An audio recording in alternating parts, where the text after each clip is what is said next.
That's always the tricky question. When's it time to replace? Just like your car. When's it time to replace? Is it before you start getting all the repairs or during the time you get all the repairs?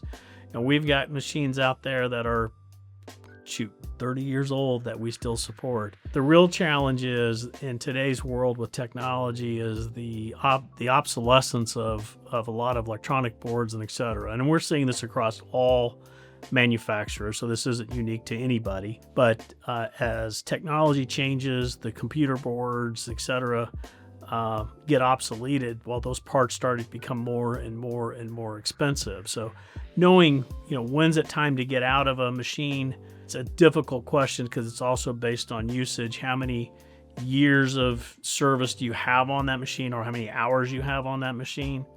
But realistically, when you start getting, 10, 11, 12, 15 years old, it's really time to start putting that into your budget as time to replace it, because bearings are going to start going out, motors are going to start going out, computer boards, inverters are going to start wearing out and having problems, and those are very, very expensive type components to replace. So, waiting until those blow up and then now you're in an emergency situation to replace it is a little bit more difficult. Then you end up spending a lot of money on labor for overtime and et cetera while you wait for a new machine to get installed. So we try to help our customers, evaluate it. Are the, bearings making noise? What's happening with their machines and how many hours they have on it to help them when it's time to get out of it, because you can make one repair and then all of a sudden now you're making another repair and then you're making another repair, then all of a sudden you're halfway or 3/4 of the way to a new machine. And if you would have replaced it the first time, you would have saved that money and have been in a new machine with warranty. There's a few things coming down the pike. There's a lot of them now that have IoT connectivity, Internet of Things, so that we can actually monitor productivity. We can monitor error messages. We can monitor when it's, what's happening with the machine. Is it sitting? Is it not sitting?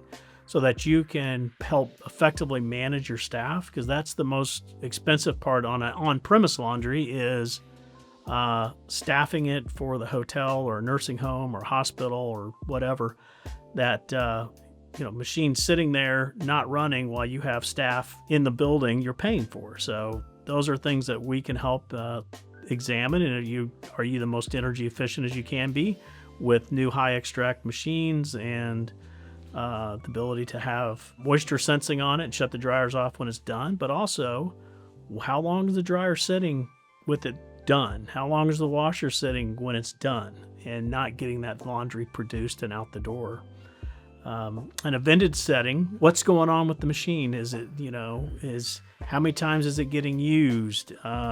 What are the error messages? Do you have a water leak going by? If a water valve is open and it's pouring water down the drain and nobody's caught it, well, that can get very expensive very quickly. So being able to monitor that and know, hey, you got a problem here that we're seeing, and send you an email that you can go check your machine when you're not on site.